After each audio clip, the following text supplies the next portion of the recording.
Le fils égaré se mit donc à dire, jamais nul ne lui en avait parlé.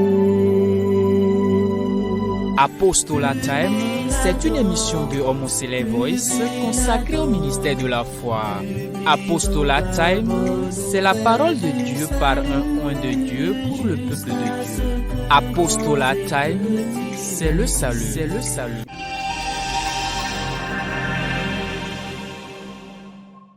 Bien-aimés en Christ, amis téléspectateurs de Homocélé Voice, nous voici encore devant vous aujourd'hui pour décider le thème de la semaine intitulé « Chrétiens, l'accomplissement des œuvres sociales est l'une des religions pures et sans tache devant Dieu. » L'accomplissement des œuvres sociales est l'une des religions pures et sans tache devant Dieu. Nous allons prier, implorer le Saint-Esprit de nous guider durant ce développement. Jéhovah, Jésus-Christ, Saint-Michel, ô Dieu Tout-Puissant, descends en ce moment, dispose-nous Seigneur à pouvoir annoncer ta parole au nom puissant de Christ. Amen, Amen, Amen, au nom de notre Seigneur Jésus-Christ. Alors, bien-aimés en Christ, amis téléspectateurs de Homocélé Voice, nous voici encore devant vous comme d'habitude pour décider le thème de la semaine intitulé « Chrétiens, l'accomplissement des œuvres sociales est l'une des religions pures et sans tache devant Dieu ». Bien-aimés en Christ, qui nous souviennent que ce thème a été plusieurs fois développé. Le chrétien, comme vous le savez, est celui-là qui opte pour le Christ, celui-là qui professe sa foi en Jésus-Christ et qui met en pratique les évangiles que prêche le Christ. Bien-aimés en Christ, quand on parle de l'accomplissement des œuvres sociales, c'est de tout faire alors pour mener une vie saine, mener une vie d'entraide, mener une vie de secours, de soutien pour le prochain. Nous devons soutenir, nous devons aimer les uns les autres. C'est là que nous accomplissons les œuvres sociales. Quand on parle de religion pure, la religion c'est toute croyance qui nous lie, qui lie l'homme avec son Dieu. Ici, il s'agit de la foi. Alors quand on parle de la religion pure, c'est une religion alors qui est censée, d'accord, entrer dans la perfection. Bien-aimés en Christ, il s'agira en ce moment d'être pur devant Dieu en accomplissant certains actes. En posant certains actes, nous serons purs, nous serons agréés devant Dieu. Bien-aimés en Christ, nous devons savoir, puisqu'aujourd'hui, quand on parle de religion, on parle de chrétien, il s'agit de christianisme. Puisque nous savons qu'il y a 6 religions. Il y a le christianisme qui est la première religion, il y a l'islam, il y a le bouddhisme, il y a l'hindouisme, il y a le judaïsme et aussi les religions traditionnelles africaines. Alors, mais ici, il s'agit du christianisme tout court, parce qu'il s'agit de chrétien. Le chrétien là, dans Actes 11, versets 26, 27, 28, nous devons comprendre que c'est celui-là qui est le Christ, qui est le suiveur du Christ. Il suit Christ à travers ses enseignements. Celui-là qui suit Christ. Donc pour la première fois à Antioche, ce mot est intervenu. Actes 11, verset 26. Et l'ayant trouvé, il l'amena à Antioche.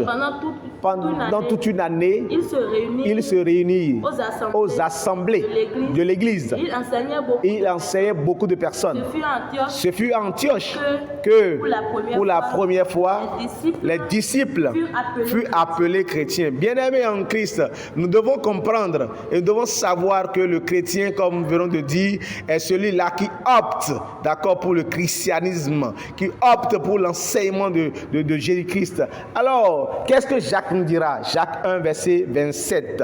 Jacques 1, verset 27. La religion pure et sans tache devant Dieu notre Père consiste à visiter les orphelins et les veuves dans leurs afflictions et à se préserver des souilles du monde. Alors, pourquoi Jacques nous dit cela? Parce qu'on se dit chrétien, on se dit qu'on est chrétien, on se dit qu'on est enfant de Christ, on se dit qu'on suit Christ, mais nous routons des fois, nous déraillons des fois, nous n'arrivons même pas à faire ce que le Christ dit. Qu'est-ce que le Christ dit? C'est ça que nous devons savoir. Qu'est-ce que le Christ nous enseigne? C'est ce que nous devons savoir. Matthieu chapitre 19, verset 16. Matthieu chapitre 19, verset 16. Qu'est-ce que le Christ a dit à travers ces enseignements? Bien sûr, puisque nous sommes de Christ, nous devons opter pour ces enseignements. Et voici, un homme s'approcha et dit à Jésus, Maître, que dois-je faire de bon pour avoir la vie éternelle? Il lui répondit, pourquoi m'interroges-tu sur ce qui est bon? Le seul qui est bon, c'est Dieu, oui. Si tu veux entrer dans la vie éternelle, observe les commandements. Lesquels lui dit-il? Alors, lesquels lui dit? Parce qu'il veut savoir réellement. Il veut savoir plus de Christ. Il veut savoir comment poser ses actes. Oui. Et Jésus lui répondit, tu ne tueras point. Tu ne commettras point d'adultère.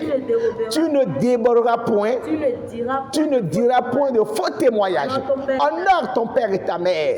Alors, et tu aimeras. Tout ça, c'est les premiers rudiments pour être un chrétien. Les commandements de Dieu. Ce que nous devons faire. Et alors, Jésus-Christ a commencé par citer les commandements. À part citer cela, oui.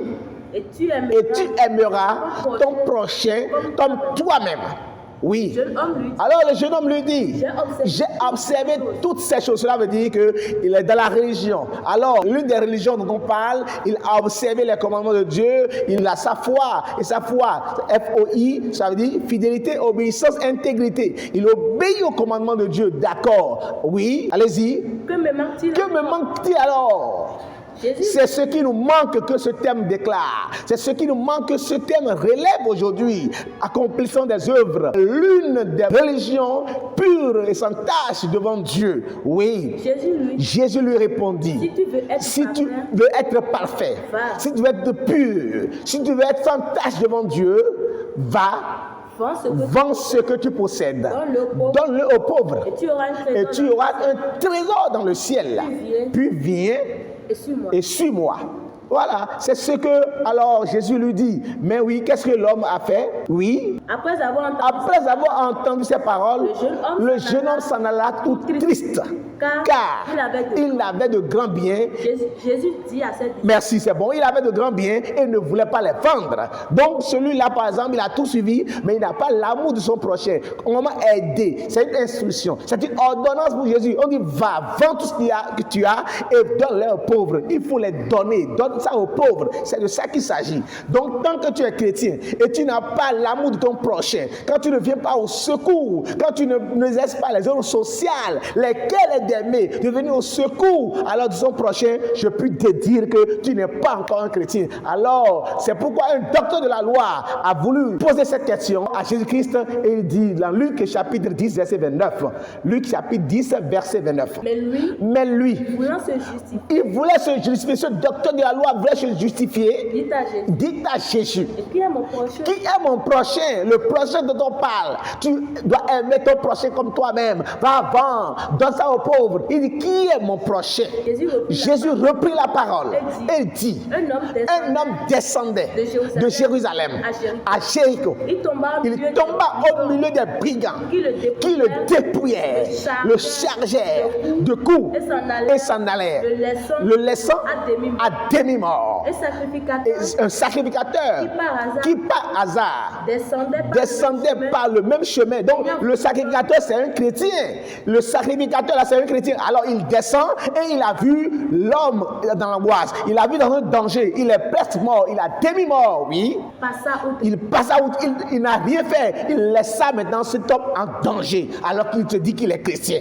C'est de ça qu'il s'agit. L'une des religions pures, sans tâche, c'est de venir au secours des hommes en danger, les pauvres, les déshérités, les mendiants, les orphelins et les veuves. Allez-y. Un lévite, lui, le lévite, c'est celui-là qui s'occupe des fonctions liturgiques dans le temple de Dieu, oui. Qui arriva aussi dans ce lieu, l'ayant vu cet homme passa outre. Mais un Samaritain, le Samaritain est défini par un païen. Celui-là qui ne connaît pas Dieu, c'est un Samaritain. Ce Samaritain, oui, qui voyageait, étant venu là, oui, fut ému de compassion. Il a la compassion pour cet homme qui est en danger. C'est de ça qu'il s'agit. Le thème parle des œuvres sociales. Un chrétien doit poser des actes des œuvres sociales. C'est de ça qu'il s'agit. Alors, cet homme a eu de compassion, ce Samaritain qui ne connaît pas Jésus, qui n'est pas dans la doctrine, parce que la religion c'est la doctrine, la croyance, la foi en Christ. Donc ici, celui-là ne confesse pas sa foi en Jésus-Christ, mais ayant eu de la compassion pour cet homme, il s'approcha et banda ses plaies en y versant de l'huile et du verre. Puis il le mit sur sa propre monture, le conduisit à une hôtellerie et prit soin de lui. Le lendemain, il tira 2 deniers, les donna à l'autre et dit: aie soin de lui, prends soin de lui, oui, et ce que tu dépenseras de plus, je te le rendrai. Alléluia. C'est ça le devoir d'un chrétien. Le chrétien doit tout faire pour montrer l'amour dont il parle. Le Christ a montré son amour en se laissant crucifier à la croix. C'est de ça qu'il s'agit. Il est mort pour nous, pour que nos péchés soient enlevés. Mais toi, qu'est-ce que tu fais?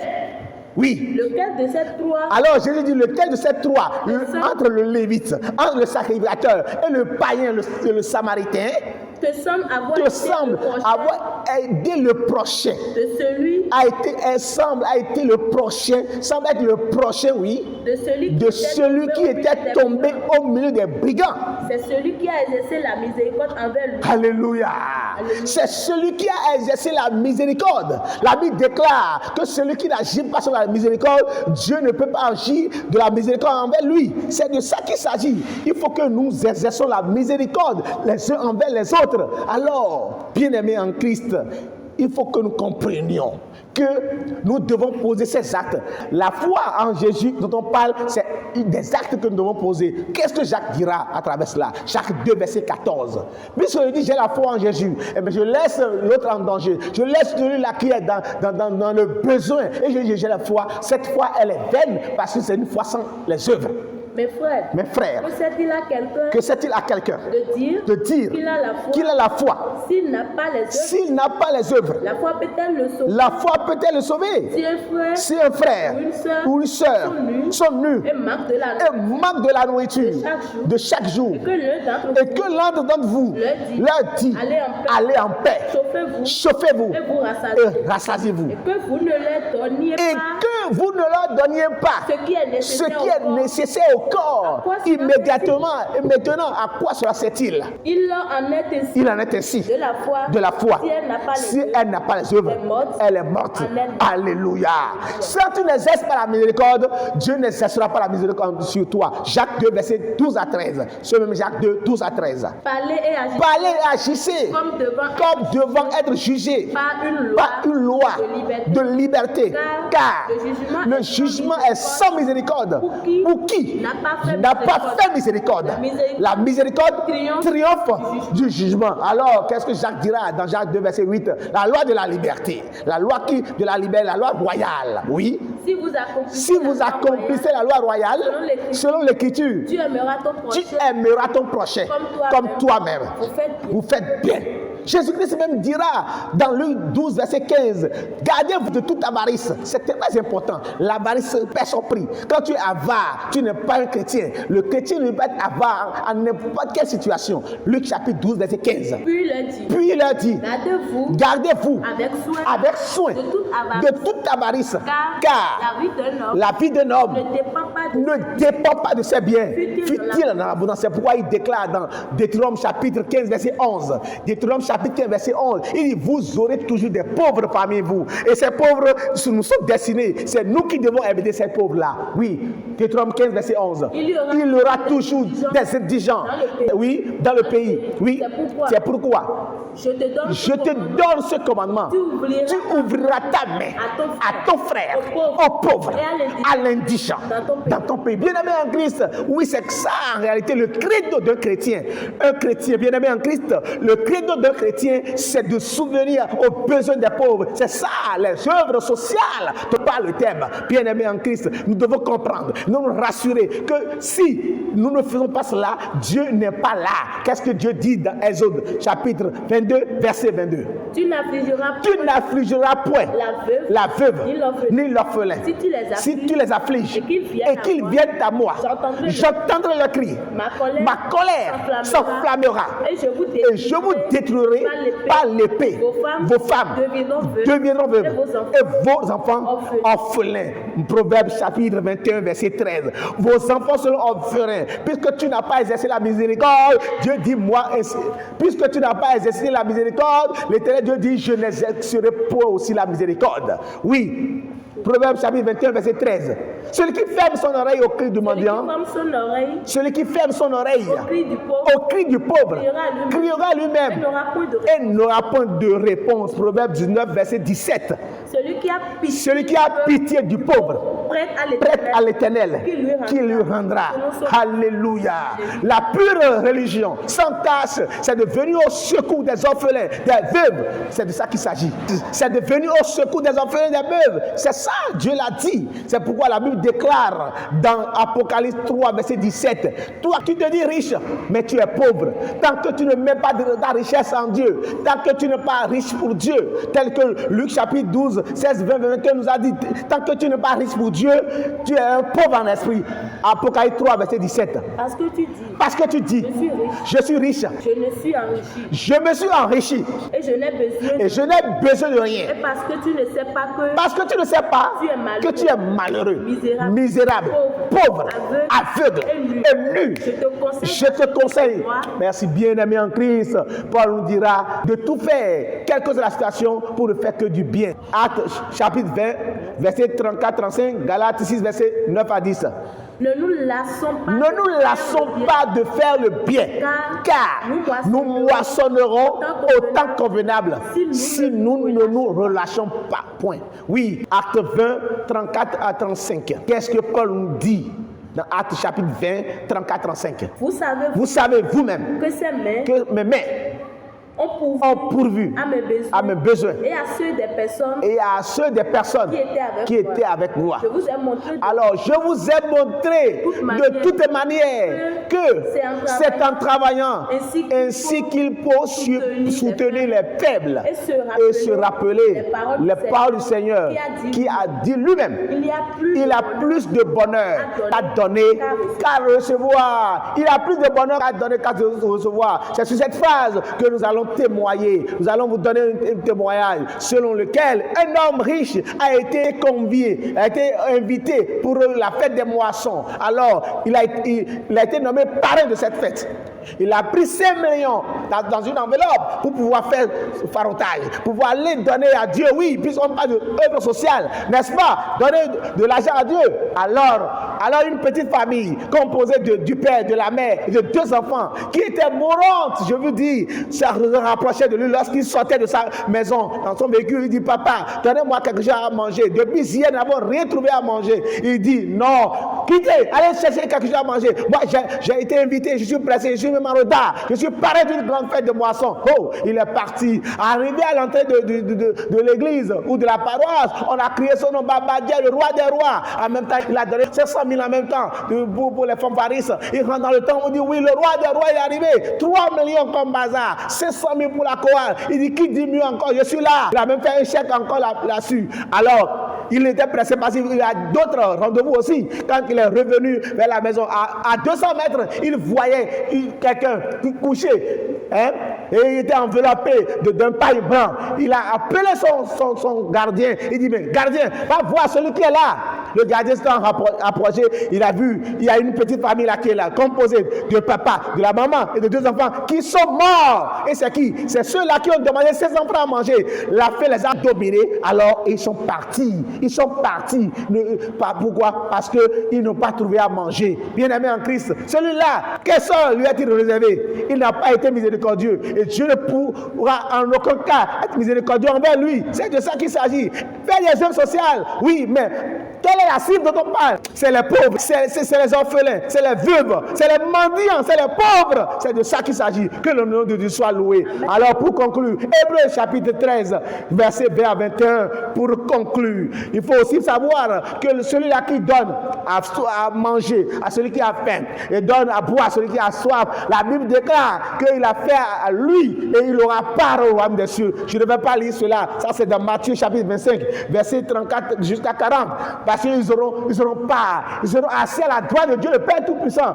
Comme le Christ s'est assis, ils seront à côté du Christ parce qu'ils ont servi des gens, ils ont donné à boire, ils ont donné à faire, ils sont allés visiter les orphelins, ils sont allés, etc., dans les prisons et consorts. Mais pour conclure, bien-aimés, qu'est-ce que nous pouvons nous recommander? Quelle a été la recommandation de Paul? Hébreux chapitre 13, verset 20-21 pour conclure. Que le Dieu de paix, qui a ramené d'entre les morts, le grand pasteur des brebis, par le sang de l'alliance éternelle, notre Seigneur Jésus-Christ, vous rendre capable de toute bonne œuvre pour l'accomplissement de sa volonté et fasse en vous ce qui lui est agréable par Jésus-Christ, auquel soit la gloire au siècle des siècles. Alléluia.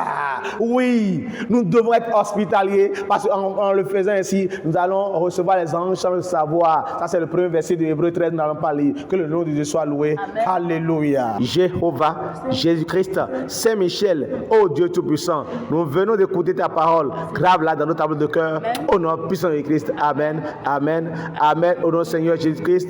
Alléluia.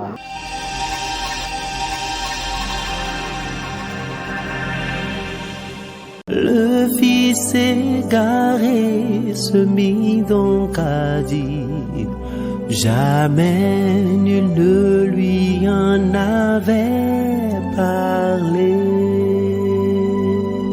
Apostolat Time, c'est une émission de Homoselect Voice consacrée au ministère de la foi.